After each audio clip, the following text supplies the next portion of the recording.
Hello students and welcome to the e-learning program initiated by Shri Gyanmanjari Vidyapeeth for the students of Standard 10, in which we are learning the subject of social science. Students, from the previous lecture we started with chapter number 6 of the history part of the 10th standard textbook, social science. So let us take a quick recap of what we have learned in the previous lecture.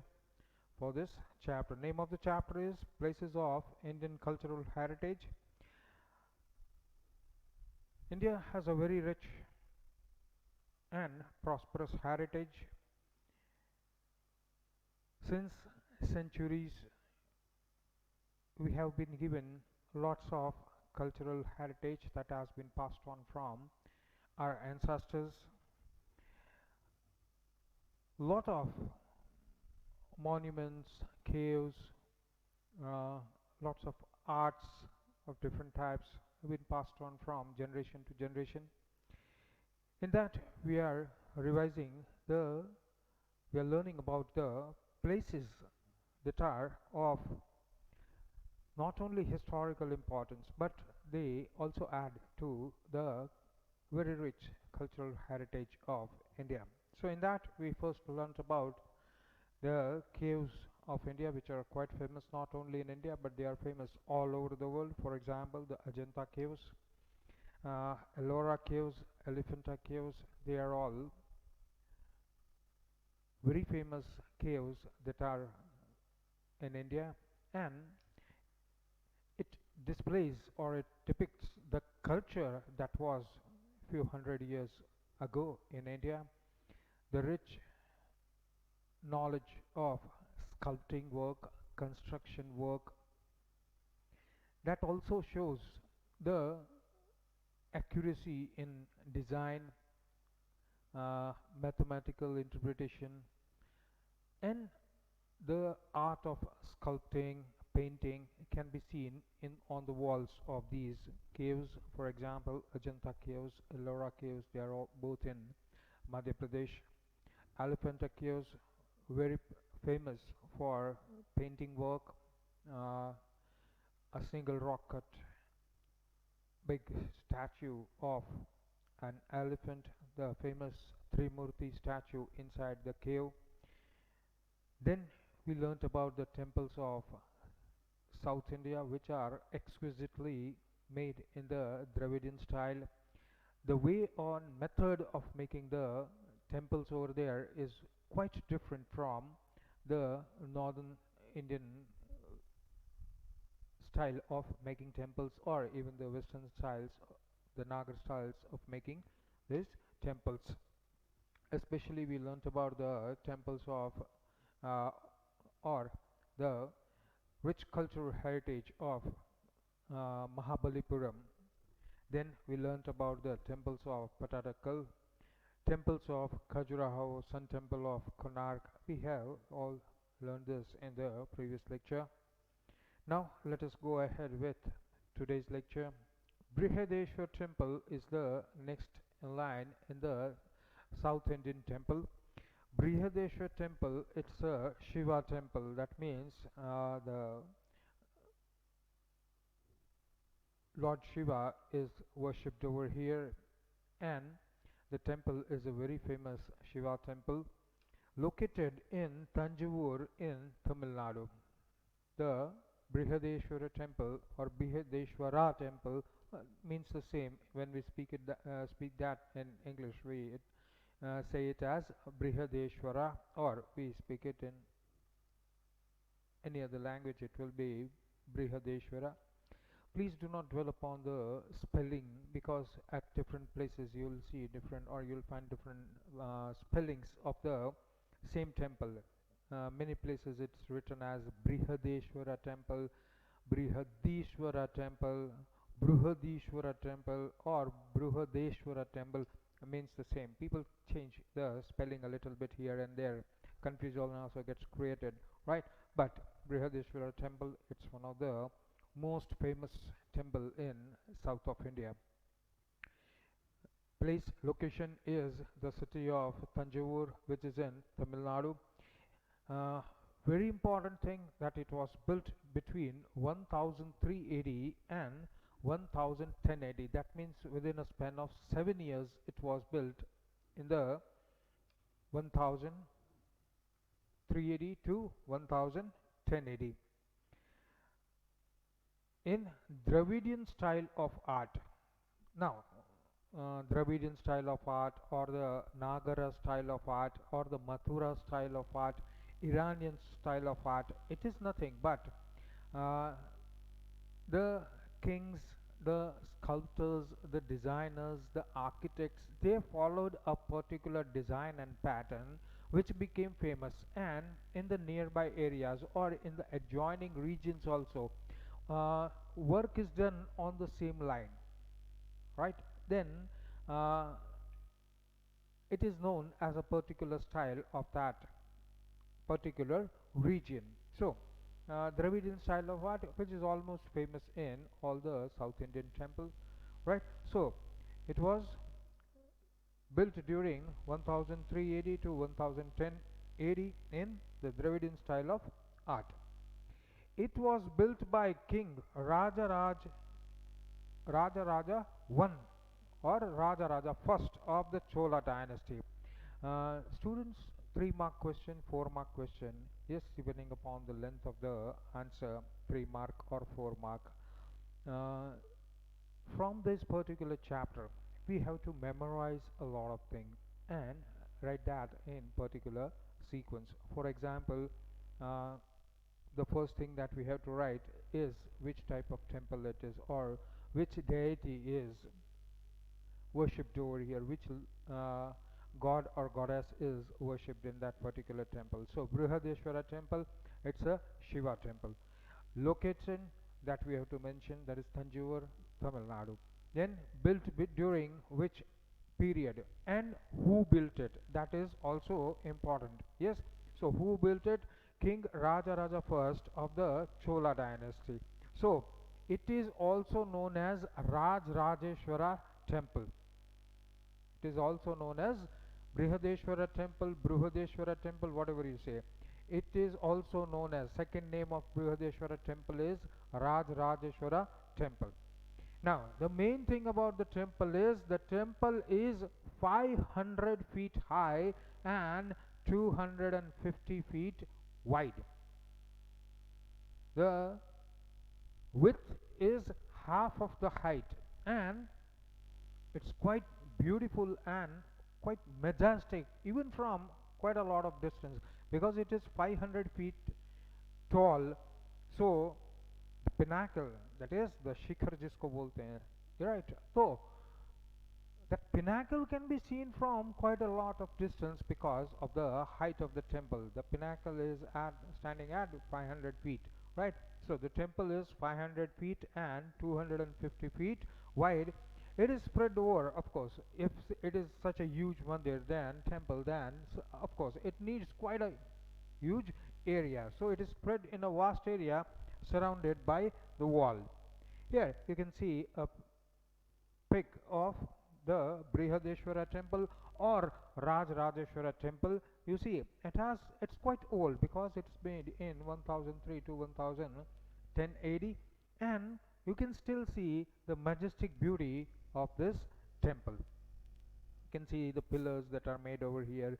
Beautiful sculpting work is done over wherever. So in these olden days, not a single inch of space was left without sculpting. Something was there which adorns or which decorates the temple in a more beautiful way. This is yet another pic, an aerial view. We can see this is the this is the entrance of Brihadeshwara temple, which is quite famous. We have learnt about it, Gopuram, right? So Gopuram, the entrance of the temple, right? And you can see over here 1, 2, 3, and on the fourth floor is, so we can see it has two tall columns, and on that column we can have a three-story Gopuram, so surrounded by the wall and then the mandir, right? So it looks quite beautiful, whole of the mandir. Its summit is 200 feet high above the ground, and so this temple attained a place in the temples having high pinnacles. It has been, the total height of the temple is 500 feet, but whole of that, if we can see, quite a lot of height is given. Yes, and then the temple is made. So the pinnacle is 200 feet high above the ground, and so this temple attains quite a prestigious place in the temples having quite a lot of height and a very high pinnacle. Pinnacle, the top part, triangular part, or in these South Indian uh, temples, they have a different shape given to the pinnacle, but it means the same, the top. Owing to its huge size, grandeur, and architecture, this temple is an excellent heritage of architectural art of India. Its grandeur, yes, the beauty of this temple is so much that it has attained, rightfully attained, quite a huge and a big space in the hearts of people, and people from far and wide come to visit this temple, attracted by the beauty of the temple, the sanctity that is found in this temple. So owing to its huge size, grandeur, and architecture is quite marvelous, and the temple is an excellent heritage of architectural art of India. It has also secured a very important place among the best temples of South India. Some of the best temples, for example, Brihadeshwara temple, Meenakshi temple, all these temples, they have attained, or they have won the hearts of the people all these centuries, and people are so fascinated going over there, and thus it has become popular not only in India, but it has become quite popular and famous in other countries also, and people from far and wide come to see it. So it has secured quite an important place among the best of the best temples in South India. Now, the famous ancient temples of South India. Now we have a list of temples that are the main temples of South India. Main temples in a way that their architecture work is quite good, sculpting work is above excellent, right? So we should be having a list of all the important temples of the South India. Plus, for us, it's a question, so we must be able to remember that temples of South India are famous for their Dravidian style of art and architecture. South Indian temples are multi-storied, forming shape of a pyramid. Now, what do we understand by multi-story? Nothing difficult. We see Western temples, yes, temples made in Western India or Northern India. Yes, there will be steps leading, because the mandir will be made a height if this is the ground, and then we have the mandir over here, the Garbhadwar and the Garbhagriha over here. Then mostly we have a triangular shape. This is called, we have learnt about it in the previous chapters. This is called Viman. This is called Viman, right? This is a peculiar or a particular, you can say it's one quite common in North India and South India. Whereas if we see the South Indian temples, they are multi-storied. That means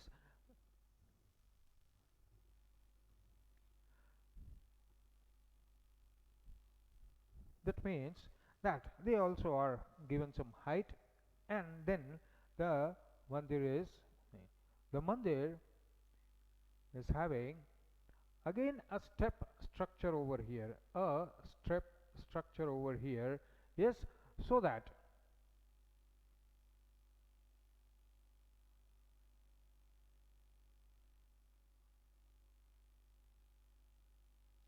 this is called multi-storied. Yes, because we have quite a lot of sculpting work done at each and every story. Actually, these are stories. Yes, first story, second story, third story, and then that way. And life-size images are sculpting work is done over here. So South Indian temples, they are usually multi-storied and they are in the form of pyramid. Yes. Finally, an attractive stone is placed on its top, that is called the shikhar or the pinnacle. For example, in Western India, Northern India, there is a tradition of uh, the last stone that is kept on the top. Then it is either gold plated from the outside or it's brass plated so that it shines, and the light of that shine can be seen from very far away because it reflects the light of the sun and shines very brightly, right? So we have that type of custom and tradition and the that style of making a mandir. But South Indian style is quite different. They are multi-storied and they form a pyramid, and the last stone, finally the attractive stone on the top, it adds to the beauty of the temple. Now, these are some of the names of the temples and where they are, along with which state they fall in. For example, the first temple, Mahabalipuram. These temples, they are located at Mahabalipuram, which is in Tamil Nadu. Next comes the Kailash temple, that is in Kanchipuram. Kailash temple is a very famous South Indian temple and it is situated at Kanchipuram, which is in again Tamil Nadu. Brihadeshwara temple, that is, we just learnt about it, we are still learning about it, Tanjavur, that is Tamil Nadu. Then Virupaksha temple, a very important place in the Karnataka temples, ancient temples is of Karnataka. Virupaksha temple is a beauty in itself and it is located at Patarakkal in Karnataka. Parshurameshwar temple, that is in Bhubaneswar. Bhubaneswar is in Odisha. And at the end, Vaikata Perumal temple, which is at Kanchipuram, which is Tamil Nadu. So in Kanchipuram we have two famous temples. One is Kailasa temple and the Vaikata Perumal temple, whereas Patarakkal has one, Bhubaneswar has one, and Tanjore and Mahabalipuram. These are some of the temples having similar style of structure. They are quite huge, big, and excellent, magnificent, and unique type of architecture style and the way of sculpting, the sculptures which are kept over there.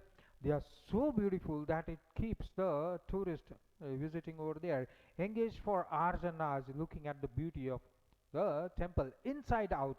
Not a single wall remains without sculpting work, without a beautiful piece of architecture, and lots and lots of ideas are represented over there.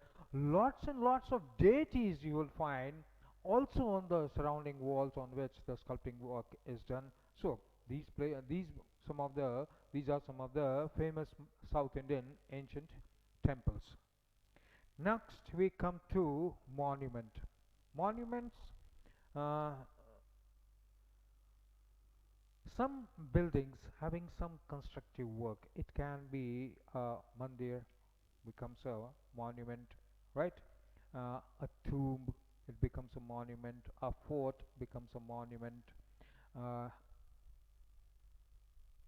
and some of the buildings like library, etc., will become quite old and has a lots of history attached to it, then they are preserved as monuments. So arc and architecture of Hampi is in Karnataka. It is situated in Bellary district of Karnataka near Hospet city. The name of the city where Hampi falls somewhere around is uh, Hospet city. Hospet city is in Bellary district, which is in Karnataka. Now, at one point in time, it must have been a very hot set of power, but for unknown reason, whole of the place is quite deserted right now. Uh, the temples are still there. They are looked after by the local people, but whole of the town is quite deserted. Many of the monuments are in dilapidated situation. That means they have gone from bad to worse because it had been abandoned. This is the city or town which is abandoned, so nobody to take care of it for quite a long time, and most of the monuments are in ruins. But still, those ruins tell of a great history. Uh, some of them are still maintained quite a lot, and that is why. And of course, archaeological department of India, all of them, these departments which take care about the heritage of India, they take care now of these monuments, and so uh, we are not reconstructing them. We, if they are in ruin state, we just try to preserve it in whichever way it is. So Hampi is a village and temple town situated near Hospice city in Bellary district of Karnataka. Now what's a temple town? Temple town is some one or two big temples are being made, and lots of people come and settle over here because business opportunities are available when a temple, in those times, we have discussed earlier, all had to be done with the help of manpower or labor. We did not have any science and technology over that time.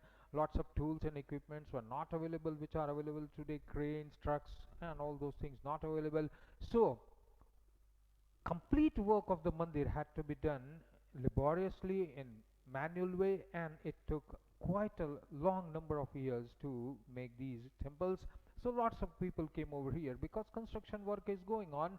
It's a business opportunity, right? So people come down over here, and somebody makes garland, somebody sells tea, or somebody makes a restaurant over hotel over there, or somebody makes houses and gives on rent. So lots of business opportunity are available over here, so people come and settle, and slowly, slowly, the town develops because of the temple. So it's called a temple town.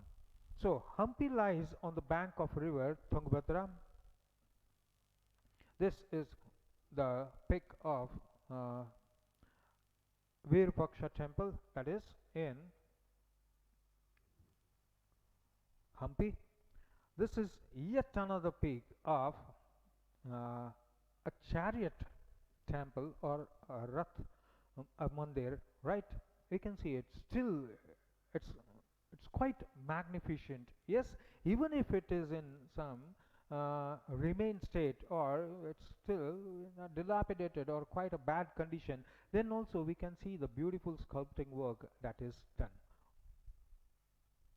Hampi was the capital city of Vijayanagar kingdom. Then the capital shifted somewhere else, and people left this temple town as all the opportunities for business and settling over there just vanished. So when the capital was abandoned, people also abandoned the city, and city just remained in its original state for quite a long time.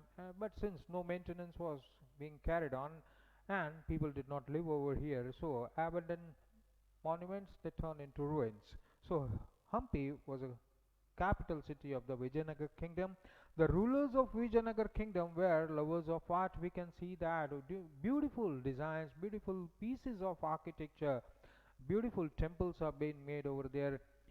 Especially Hampi is famous for pillars that are constructed. Lots and lots of uh, designs, lots and lots of uh, say lots of human beings, birds, animals. They're sculpted over there, and they are also uh, carved out of stone on these pillars. So they have developed a peculiar style of architecture during their reign. That is the Vijayanagar kingdom, rulers of the Vijayanagar kingdom. The period of very important. Krishna Dev Rai was considered to be the golden period of this art because art reached to its highest peak in this particular era during the reign of King Krishna Dev Rai. I hope you all must have uh, heard the stories of Tenali Rama, read it or seen it on the TV cartoon, I think. So Tenali Rama is quite famous, and in that Tenali Rama, the king of that kingdom was King Krishna Dev Rai, right? So that is exactly the king that we are talking about. So the period of King Krishna Dev Rai was considered to be a golden period because he was a lover of art, and he patronaged. That means he welcomed lots and lots of artisans who were beautifully sculpting work, painting work, whatever, and he gave lots of importance to art. The main feature of architecture style of Vijayanagar was to carve out huge and magnificent pillars. Nobody knew why, but everywhere in Vijayanagar kingdom, you will find beautiful pieces of lone standing pillars, and lots of magnificent carving is done on it, right? So carve out huge and magnificent pillars from the stone. Usually it will be a single stone. Yes, it will be quite a big stone, and then a pillar will be constructed out of that, or it will be cut out of it, and then beautiful carving work will be done on it. Nobody knew why, but you'll find these pillars existing all over the kingdom of Vijayanagar, including Hampi. Pillars or columns were then artistically adorned with the figures of gods, goddesses, humans, animals, warriors, dancers. On that single pillar, you will find lots and lots of images that are carved out. It can be god, goddesses, it can be chariots, it can be horses, elephants. That means animals, lots of them. Yes, and different activities done by different people. So you'll find lots of images that are carved out on that pillar. Very important. The Vithala temple and the Hajra temple were built in Hampi during the reigns of Raja Krishna Dev Rai. Please remember the names of these two temples. One is Hajra temple, another is the Vithala temple. These are two very, very important temples that were made by Raja Krishna Dev Rai during his reign, and they are in Hampi. You can see over here the pic of one of these temples over here. So besides Virupaksha temple, Achyutre temple of Lord Krishna, which is also one of the best examples of architecture and also built. So you'll find temples in Hampi that belong to different gods and goddesses, and that means lots of temples, not only in Hampi but all over the kingdom, were made by Raja Krishna Dev Rai, out of which these three temples, you should be remembering the name. One is Vithala temple, another is Hajra temple, and these three over here, Virupaksha temple, Achyutre temple, and Virupaksha temple. These are the famous temples that were made by Raja Krishna Dev Rai. All of them, they are in Hampi.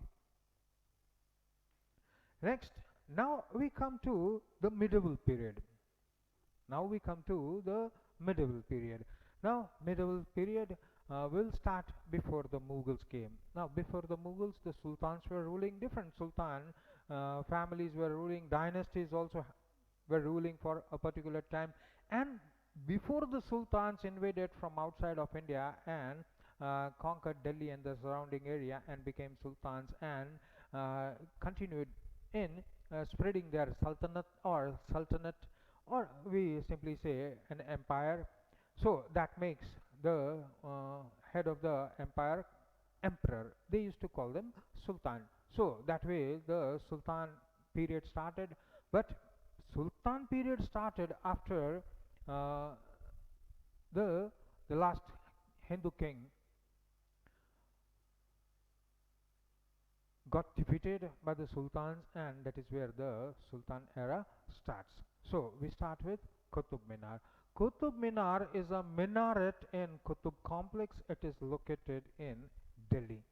Now Qutub Minar, we all know, just we say Qutub Minar and the image of Qutub Minar, quite a tall structure, we have it in our mind, but we should remember that Qutub Minar is one of the structure in that whole complex. Yes, people who have visited Qutub Minar will be knowing that, but for people those who have never visited Delhi or Qutub Minar, it's a whole complex, quite a huge complex. For example, in our school we have two buildings, two prayer halls and assembly halls, etc. So that makes a complete complex, right? So in that way, that's not one and only structure standing over there.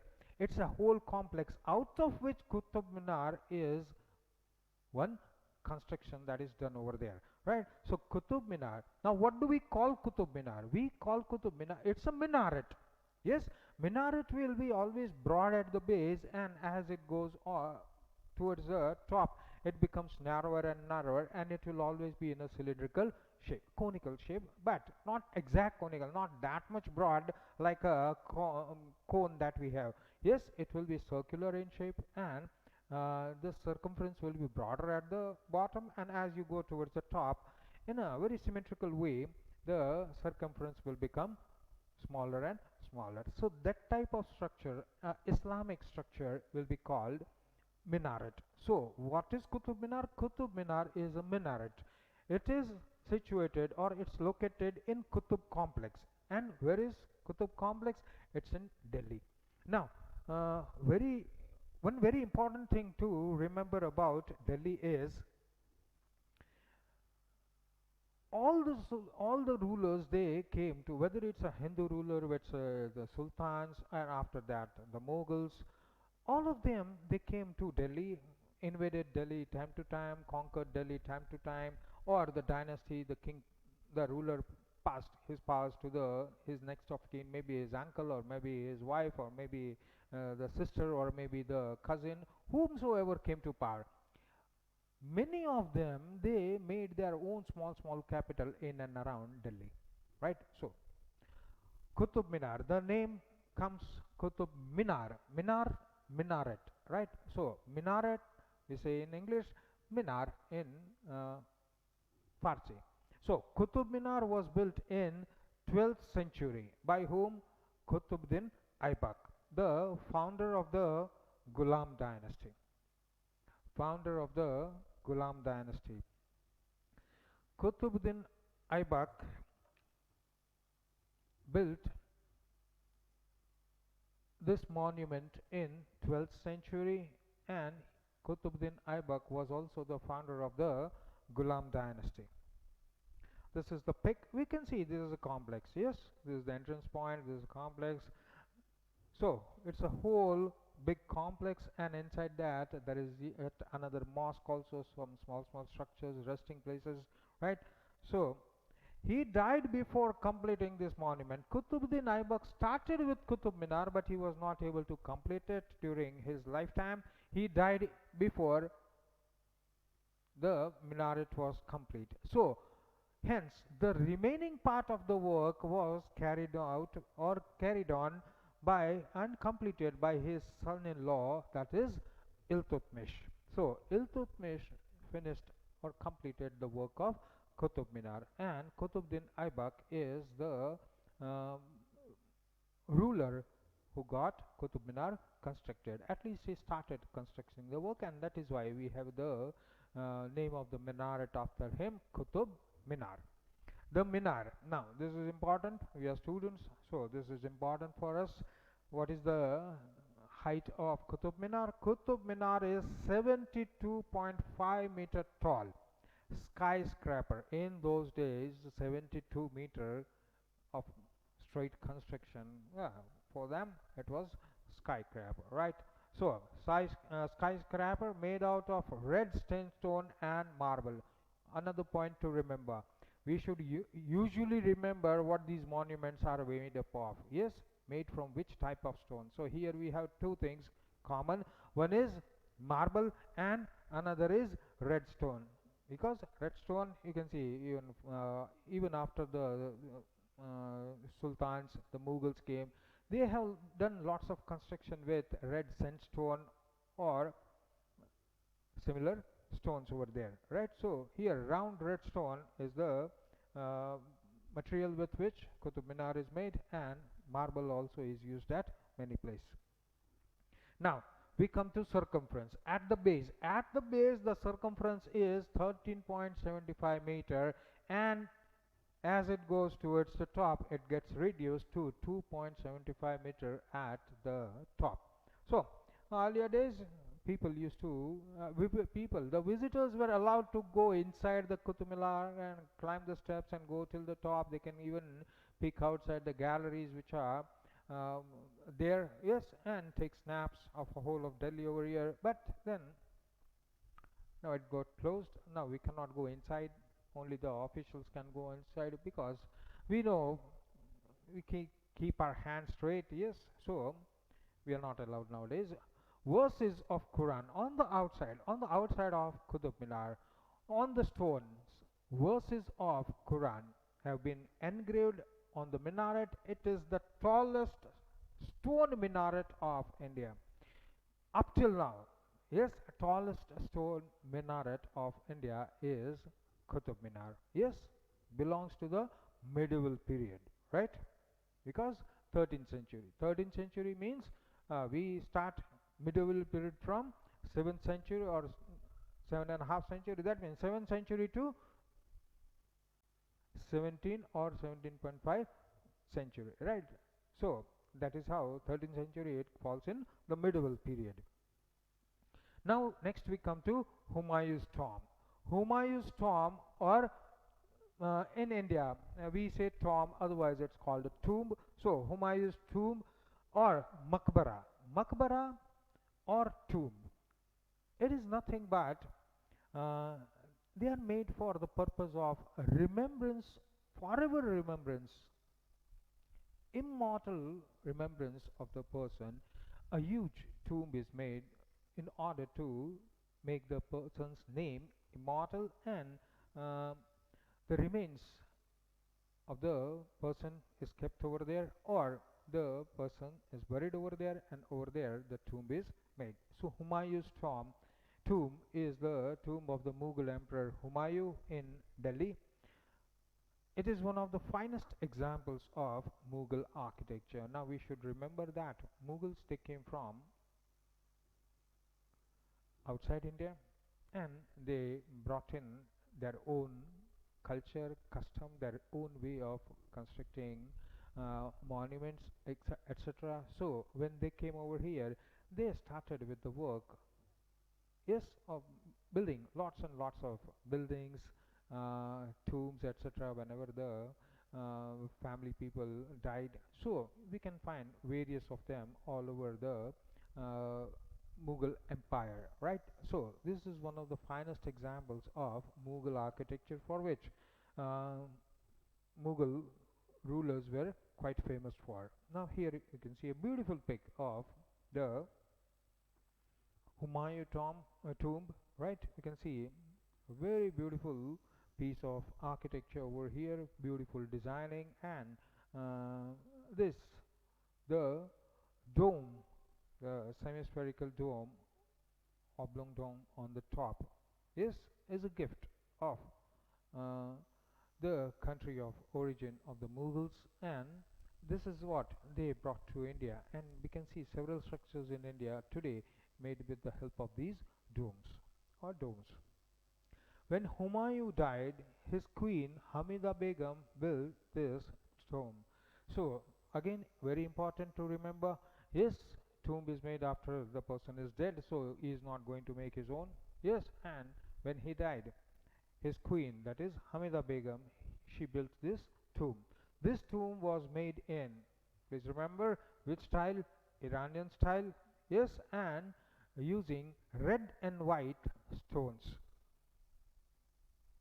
Now we come to Red Fort of Delhi. Red Fort located at Delhi. Red Fort, two things we can never miss. One is Taj Mahal, next is Red Fort. Yes, Red Fort, Delhi, Taj Mahal, Agra. So Red Fort of Delhi is located at Delhi. Yes, obviously Red Fort is located at Delhi. But Red Fort are available at two places. One is the Red Fort in Delhi. One is also a Red Fort, that is Agra. Right? Another Red Fort made by the Mughals is also there in Agra, but that is known as Fort Agra or Red Fort Agra. Red Fort is located at Delhi and was built by, very important to remember, made by Shah Jahan, the same person who made Taj Mahal, right? In 1638 AD, very important to remember the year in which the monument is made. Fort and material consa. The fort is made of red stone, and hence it is called Red Fort. The name Lal Kila. Yeah, तो लाल किला क्यों? क्योंकि दूर से लाल दिखता है. लाल क्यों दिखता है? Because red stone is used over here, right? So obvious answer. In this fort, Shah Jahan, founded the city called Shah Jahanabad on his name. So we discussed this just now also, that many of these Mughal rulers, many of these sultans, they made their own small capital in or around Delhi, and they named it after them. So Shah Jahan, he made a city in, so small city, yes, inside the Red Fort, in and around Red Fort, and that was known as Shah Jahanabad for his name. The Red Fort includes lots of different small monuments. That one is Diwane Am, Diwane Khas, Rang Mahal, etc. Now, Diwane Am, Diwan court for the Am, ordinary people, that is the subjects. So Diwane Am, Diwane Khas, the ministers, or say sometimes the ministers and the poets and the musicians, they get together, right? And so they many of the time some war strategies planned over there. So only for Khas special people, right? So Diwane Am and Diwane Khas, Rang Mahal for entertainment purpose, etc. Lots of small other buildings are located inside, because there's a city. So inside these beautiful monuments, small monuments will be found. Now let us learn about something. Diwane Khas. Diwane Khas is more magnificently decorated than other buildings, where the emperor sits. Emperor, the most powerful seat, hot seat of power in India, because the Mughal Empire at that time, it spread from before Delhi, then Delhi to say Bengal. We know the Britishers came at that time. It was under Mughal Empire from Delhi to Kolkata and beyond. That is whole of Assam included. Here many parts. Bangladesh, today's Bangladesh included. So that was the reach of the Mughals, and even Aurangzeb, the last most powerful ruler of the Mughals, he stretched the boundaries till the southern India, and of course western India. Most of it was already covered. So that is the hot seat of power, and lots of important meetings, lots of important people, foreigners, they come to India, and they come to visit the king, emperor. So Diwane Khas, Nambi special है Diwane Khas, and the decoration that is made inside, that is also beautiful and fantastic. It is decorated with gold and silver and embedded with precious stones, because it's the hot seat of power of the strongest ruler, most powerful ruler in India. So it will be decorated with lots of gold jewelry, gold, silver, and lots of precious stones. This is Red Fort.